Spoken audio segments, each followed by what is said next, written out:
ওয়াসার নিয়োগ নিয়ে বিতর্ক এসেছে। দেখেন, বলা হচ্ছে যে আউটসোর্সিংয়ের মাধ্যমে নিয়োগ। ইতিপূর্বে আমরা দেখেছি 2024 সালে নিউজ হয়েছিল যে এর আগে ওয়াসায় আউটসোর্সিংয়ের মাধ্যমে যে নিয়োগ দেওয়া হয়েছে, পরবর্তীতে স্থানীয় সরকার মন্ত্রণালয়ে বা বিভাগে সেখানে ওয়াসার পক্ষ থেকে চিঠি দেওয়া হয়েছিল তাদের চাকরি স্থায়ীকরণের জন্য।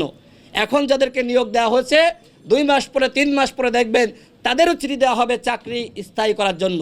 আমরা সরকারকে বলবো, ইতিপূর্বে যে নিয়োগগুলো হয়েছে বিভিন্ন সেক্টরের দপ্তরে, ওয়াসা সহ বিভিন্ন জায়গায়, এই নিয়োগ আপনারা কিভাবে দিলেন? আমরা দাবি করেছিলাম যে একটি নিয়োগ বোর্ড গঠন করেন, অথচ নিয়োগ বোর্ড গঠন না করে তাদের আত্মীয় স্বজন, আশপাশের মানুষ, বন্ধু বান্ধব, তাদের কাছে বিভিন্ন জায়গায় নিয়োগ দেওয়া হচ্ছে। এই হচ্ছে সরকারের রাষ্ট্র সংস্কার। এইভাবে রাষ্ট্র সংস্কার হতে পারে না। সর্বশেষ বলবো, আপনারা দেখেছেন যে বাংলাদেশের সার্বিক পরিস্থিতি, ইসলামিক সন্ত্রাসবাদ ও সংখ্যালঘু নির্যাতন নিয়ে ট্রাম্প প্রশাসন গভীর উদ্বিগ্ন বলে দিল্লিতে এসে একটি গণমাধ্যমে দেওয়া সাক্ষাৎকারে বলেছেন মার্কিন ন্যাশনাল ইন্টেলিজেন্সের প্রধান তুলসী গ্যাবার্ড। বাংলাদেশে কোনো ইসলামিক সন্ত্রাসবাদ নাই, বাংলাদেশে সংখ্যালঘু নির্যাতন নাই, বাংলাদেশে অভ্যুত্থানের পরে যতটুকু সমস্যা হয়েছে রাজনৈতিক কারণে এবং অন্তর্বর্তীকালীন সরকারের উপদেষ্টারা সেটির প্রমাণও দিয়েছেন। সুতরাং তুলসী গ্যাবার্ডের বক্তব্যের তীব্র নিন্দা জানাচ্ছি।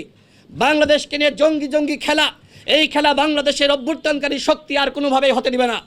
বাংলাদেশে মৌলবাদ মাথাচাড়া দিয়েছে, এই মিথ্যা তারা বারবার প্রতিষ্ঠিত করার চেষ্টা করেছে। আজকে তুলসী গ্যাবার্ড কেন, কি উদ্দেশ্যে তিনি এই বক্তব্য দিলেন?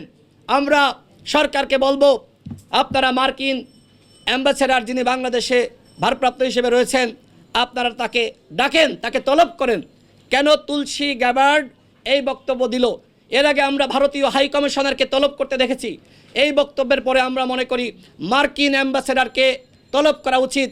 সরকার কি সেটি পারবে? টানা 7ম-বারের মতো বেস্ট টিস্যু পেপার ব্র্যান্ড হিসেবে স্বীকৃতি পেয়েছে বসুন্ধরা টিস্যু। আমার তো মনে হয় না। যদি পারে তাহলে মনে করবো যে সরকারের হ্যাডাম আছে। অন্যথায় একটা বিবৃতি দিয়েছেন, এই বিবৃতি যথেষ্ট না। আজকে তুলসী গ্যাবার্ডের বক্তব্যের প্রতিবাদ আপনি বাংলাদেশ থেকে করেছেন, কিন্তু বহির্বিশ্ব জানে যে বাংলাদেশে ইসলামিক মৌলবাদ, ইসলামিক সন্ত্রাসবাদের মাথাচাড়া হয়েছে।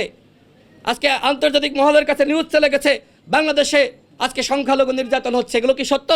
এগুলো সত্য না। সুতরাং যখন আপনারা মার্কিন অ্যাম্বাসেডরকে তলব করবেন, তখন আন্তর্জাতিক বিশ্বের কাছে সংবাদ পৌঁছে যাবে যে এই তুলসী গ্যাবার্ড যে বক্তব্য দিয়েছে সেটি ভিত্তিহীন, বাংলাদেশ সরকার তার তীব্র বিরোধিতা করেছে। আমি সর্বশেষ বলবো, দেখেন, আপনারা দেখেছেন যে ভয়েস অব আমেরিকা বাংলার এক জরিপে দেখা গেছে বাংলাদেশের অধিকাংশ মানুষ মনে করছেন অন্তর্বর্তীকালীন সরকার দেশের ধর্মীয় ও জাতিগত সংখ্যালঘু গোষ্ঠীকে বিগত আওয়ামী লীগ সরকারের চেয়ে বেশি নিরাপত্তা দিতে পেরেছেন।